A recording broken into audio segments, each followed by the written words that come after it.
যিহেতু কিছুদিনৰ পৰা আপুনি ছ'চিয়েল মিডিয়াত বিশেষভাৱে জনপ্ৰিয় লাভ কৰিছে, ইয়াৰ মূল বিষয়টো হৈছে অসম আৰক্ষীৰ নিযুক্তিৰ বাবে ছাত্ৰ ছাত্ৰীসকলক বিভিন্ন প্ৰান্তৰ কঠোৰ অনুশীলনৰ প্ৰশিক্ষণ দি আছে।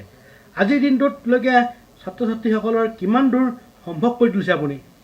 চাওক, প্ৰথম প্ৰশ্নটো আপোনাৰ মই উত্তৰটো দিছোঁ যে জনপ্ৰিয়তাৰ কাৰণে মই এই প্ৰশিক্ষণটো আগবঢ়াব বিচৰা নাই। যিহেতু জনপ্ৰিয়তাৰ কাৰণে মই আগবাঢ়ি যোৱা হ'লে জাতি মাটি ভেটিৰ কথা কৈ এটা দল সংগঠনৰ নেতা হ'লোহেঁতেন। মই জনপ্ৰিয়তাৰ কাৰণেই কৰা নাই, মই নিজেই সুখী হোৱাৰ লগতে আৰু 10জনক মই সুখী কৰিব বিচাৰিছিলোঁ। আৰু বিশেষভাৱে আজি যি প্ৰশিক্ষণ আপোনালোকে অৱগত হৈছে প্ৰশিক্ষণটোৰ ওপৰত, এই প্ৰশিক্ষণটোৰ ওপৰত আপোনালোকে অৱগত হৈ বিশেষভাৱে আছাম টুডে তাত উপস্থিত হৈছিলে। আৰু আছাম টুডে অসমবাসী ৰাইজলৈ মোৰ যি প্ৰশিক্ষণ, এই প্ৰশিক্ষণটো পোহৰলৈ আনিছিলে। আৰু এই ক্ষেত্ৰত আছাম টুডে পৰিয়ালবৰ্গক মই মোৰ ফালৰ পৰা ধন্যবাদ জনাইছোঁ। আৰু পুনৰ পৰা কৈছোঁ, আছাম টুডে মোক জনপ্ৰিয়তাৰ কাৰণে অনা নাই। মই আশা কৰিছোঁ আছাম টুডেও যেন মোৰ যি প্ৰশিক্ষণ, এই প্ৰশিক্ষণৰ যোগেদি বৰ্তমান ছাত্ৰ ছাত্ৰীসকল আজি অসম পুলিচৰ নিযুক্তিৰ বাবে কিদৰে আগবাঢ়ি যাব লাগে, তেওঁলোকে এটা আদৰ্শ যাতে সমগ্ৰ অসমবাসী ৰাইজলৈ আগবঢ়াব বিচাৰে, তাৰ কাৰণে আছাম টুডে সেই প্ৰশিক্ষণস্থলীত উপস্থিত হৈছিলে বুলি মই আশা কৰিছোঁ।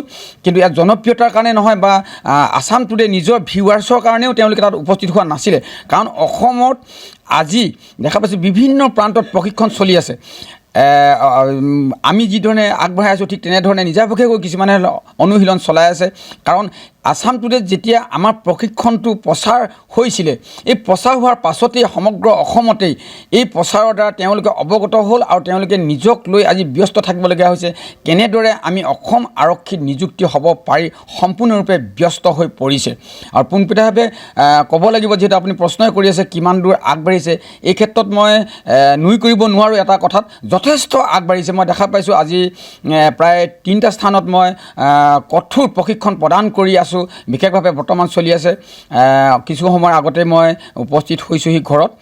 প্ৰথমেই পুৱা 6:30 বজাৰ লগে লগে চাবুৱা ৰয়েল ক্লাবৰ উদ্যোগত যি প্ৰশিক্ষণ প্ৰদান চলি আছে মোৰ, তাতো ছাত্ৰ ছাত্ৰীসকলে ভাল পাৰফৰ্মেঞ্চ দিছে। যিহেতু মই দেখা পাইছোঁ প্ৰায় 3জনমান ছাত্ৰই প্ৰায় 10 মিনিটত যি অসম আৰক্ষীৰ বাবে নিৰ্দিষ্ট সীমা তেওঁলোকে ধাৰ্য কৰিছে, সেয়া হৈছে 32 কিলোমিটাৰ। ক্ষমা কৰে 3200 মিটাৰ। সেই 3200 মিটাৰ 10 মিনিটত অতিক্ৰম কৰিব প্ৰায় 3জনমান ছাত্ৰই, আৰু 11 মিনিটত প্ৰায় 5জন মানে কৰিব। তাৰপিছত 12 মিনিটত মই আশা কৰিছোঁ 3জনমান আছে। বাকী 13 মিনিটৰ পৰা 14 মিনিটত যিসকলে অতিক্ৰম কৰিছে তেওঁলোকে অতিক্ৰম কৰিলেও মই কিন্তু তেওঁলোকৰ লৈ আশা কৰা নাই। যিহেতু মই ভাবিছোঁ 10 মিনিটত যিসকলে অতিক্ৰম কৰি গ'ল তেওঁলোকে ফাৰ্ষ্ট চান্স, আৰু 11ৰ পৰা 12ৰ ভিতৰত যিখিনি ছেকেণ্ড চান্স, আৰু 12ৰ পৰা 13লৈকে যিখিনিয়ে কৰিব মই ভাবিছোঁ তেওঁলোকক অপেক্ষাত ৰাখিব, অৰ্থাৎ ৱেটিঙত। আৰু 13 মিনিটৰ পৰা 14 মিনিটলৈকে যিখিনি অতিক্ৰম কৰিব হয়তো তেওঁলোকক আশা ৰেঙনি নাহিবই যেন লাগিছে। যিহেতু বৰ্তমান খুব টাফ হৈছে অনুশীলন, প্ৰতিখন ঠাইতে এটা টাফ হৈছে। যিহেতু আছাম টুডে যেতিয়া আমাৰ অনুশীলনটো প্ৰচাৰ হৈছিলে, মই ছ'চিয়েল মিডিয়াতো চাইছোঁ বিভিন্ন ঠাইত খুব টাফ হৈছে। গতিকে পৰীক্ষাৰ্থীসকলে কিন্তু কঠোৰ অনুশীলন আগবঢ়াইছে, আৰু তেওঁলোকে মই আশা কৰিছোঁ ঠিক একেধৰণে হয়তো কোনোবাই 11 মিনিটত, কোনোবাই 12 মিনিটত, আৰু মোৰ দৰে যদি ভাল প্ৰশিক্ষণো পাইছে নিশ্চয় তেওঁলোকে 10 মিনিটত অতিক্ৰম কৰিবলৈ সক্ষম হ'ব। কিন্তু মোৰ ফালৰ পৰা ক'বলৈ গ'লে 10গৰাকী ছাত্ৰ ছাত্ৰী কিন্তু সম্পূৰ্ণ পাৰফৰ্মেঞ্চ দিব পাৰিব 12 মিনিটৰ ভিতৰত। আৰু তাৰ ভিতৰত ছোৱালীও আছে, ছোৱালী 3গৰাকীমান আছে। প্ৰায় 6.5 মিনিটত তেওঁলোকে যি 1600 মিটাৰ দিছে 1600 মিটাৰত অতিক্ৰম কৰিব 2গৰাকী মানে, তাৰ 3গৰাকী মানে 7.5 মিনিট লাগিব। মুঠতে 5গৰাকী মই ধৰিছোঁ যি চাবুৱা ৰয়েল ক্লাবৰ উদ্যোগত মোৰ বৰ্তমান চলি আছে। যথেষ্ট তেওঁলোকে পাৰফৰ্মেঞ্চ দিব। লং জাম্পতো যথেষ্ট ভাল তেওঁলোকে পাৰফৰ্মেঞ্চ দিব পাৰিছে। ল'ৰাবিলাকৰ ক্ষেত্ৰতো পাইছে, প্ৰায় 19 ফুট 17 ফুট অতিক্ৰম কৰিছে। আৰু তাতো লং জাম্পতো মই কঠোৰভাৱে তেওঁলোকক প্ৰশিক্ষণ প্ৰদান কৰি আছোঁ। যথেষ্ট সফল হ'ব বুলি মই আশা কৰিছোঁ। আপোনাৰ প্ৰশিক্ষণৰ ওপৰত ছ'চিয়েল মিডিয়াত প্ৰকাশ পোৱাৰ পাছতে অসমৰ বিভিন্ন প্ৰান্তত অনুশীলন আৰম্ভ হৈছে, আৰু এই সন্দৰ্ভত আপোনাৰ মতামত কি? চাওক, মই নিজক লৈ মই গৌৰৱান্বিত কৰিব বিচৰা নাই। ভাৰতবৰ্ষ স্বাধীন হোৱাৰ পাছৰ পৰা আজি দিনটোলৈকে বিভিন্ন চৰকাৰী চাকৰিৰ কাৰণে তেওঁলোকে বিজ্ঞাপন কৰে, কিন্তু বিজ্ঞাপনৰ পাছতেই কিন্তু কোনো ধৰণৰ এনে কোৱা এটা অনুষ্ঠান কিন্তু যুগুতোৱা নাই। মই আশা কৰিছোঁ, মই নিজেই দেখিছোঁ, মই কেইবাবাৰো পুলিচৰ কাৰণে ময়ো ইণ্টাৰভিউ দিছিলোঁ, CRP কাৰণেও দিছিলোঁ, আৰ্মিৰ কাৰণেও দিছিলোঁ, কিন্তু এনেধৰণৰ ক'তো মই প্ৰশিক্ষণ পোৱা নাছিলোঁ, প্ৰশিক্ষকে আহি প্ৰশিক্ষণ প্ৰদান কৰা নাছিলে, আৰু সেইকাৰণে মই ভুক্তভোগী হৈছিলোঁ। আৰু ভুক্তভোগী হৈ আজি মই নিজৰ ফালৰ পৰা আজি এই প্ৰশিক্ষণ প্ৰদান কৰিছোঁ। মই নাপালোঁ হয়, কিন্তু অসমত যিসকল বৰ্তমান নিবনুৱা হৈ আছে যুৱক যুৱতী, তেওঁলোকক আগবঢ়াই নিবৰ কাৰণে মই প্ৰশিক্ষণ প্ৰদান কৰিছোঁ, আৰু আশা কৰিছোঁ এই অনুষ্ঠানটোৰ যোগেদি মই এটা অসমবাসীৰ ৰাইজৰ কাৰণে এটা মই আদৰ্শ দাঙি ধৰিলোঁ, আৰু এই আদৰ্শটোৰ মূল্য আছে বুলি আজি অসমবাসী ৰাইজে ভাবি পাইছে, আৰু তাকে লৈ আজি বিভিন্ন প্ৰান্তত তেওঁলোকেও নিজাভগীয়াকৈ হ'লেও তেওঁলোকে অনুশীলন চলাবলৈ আগবাঢ়ি গৈছে। আৰু এই ক্ষেত্ৰত পুনৰবাৰ কৈছোঁ, আছাম টুডেকো কিন্তু মই পুনৰবাৰ তেওঁলোকৰ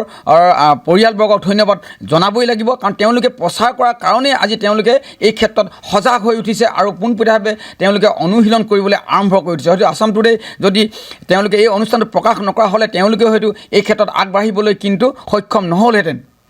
আপোনাৰ প্ৰশিক্ষণ সম্পূৰ্ণ বিনামূলীয়া নে আপুনি কিবা আৰ্থিক কিবা পইচা লৈছে? নাই, বৰ্তমান মুহূৰ্তলৈকে মই লোৱা নাই যদিও চাবুৱা ৰয়েল ক্লাবে মোৰ যিটো যাতায়াতৰ খৰচ সেইটো বহন কৰিছে, আৰু তেওঁলোকে যি লঘু আহাৰ যোগান ধৰিছে, আৰু সেই মই তাত সুখীও হৈছোঁ, যিহেতু মই প্ৰায় 15 কিলোমিটাৰ অতিক্ৰম কৰি পুৱা 5 বজাতেই নিৰ্দিষ্ট স্থানত উপস্থিত হওঁগৈ, আৰু পুৱা 8 বজালৈকে মই অনুশীলনস্থলে, আৰু তাৰপিছত 10 বজাত আহি পাওঁহি।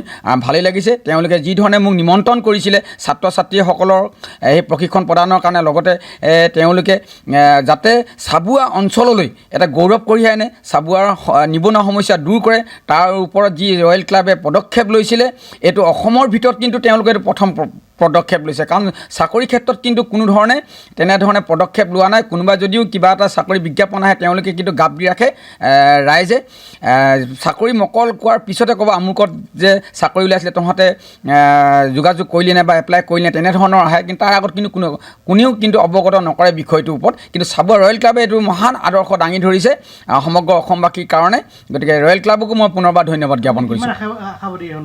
নাই, মই যথেষ্ট আশাবাদী, প্ৰথমে কৈছোঁ যথেষ্ট আশাবাদী। যিসকল ছাত্ৰ ছাত্ৰীক মই আজি প্ৰশিক্ষণ প্ৰদান কৰিছোঁ যথেষ্ট আশাবাদী, যিহেতু 10 মিনিটত অতিক্ৰম কৰিবলৈ হৈছে 3200 মিটাৰ, তাৰপিছত 11 মিনিটত অতিক্ৰম কৰা ছাত্ৰ আছে, তাৰপিছত 12 মিনিটো আছে, 13 মিনিটতো আছে, কিন্তু 13 মিনিটৰ পাছৰখিনিৰ ওপৰত মই কিন্তু আশাবাদী নহয়। যথেষ্ট টাফ হ'ব তেওঁলোকৰ যি শাৰীৰিক পৰীক্ষা হ'ব, তাৰ যথেষ্ট টাফ হ'ব, কিন্তু ছাত্ৰীসকলৰ যি 5 গৰাকীৰ কথা কৈছোঁ যথেষ্ট মই আশাবাদী তেওঁলোকৰ ওপৰত।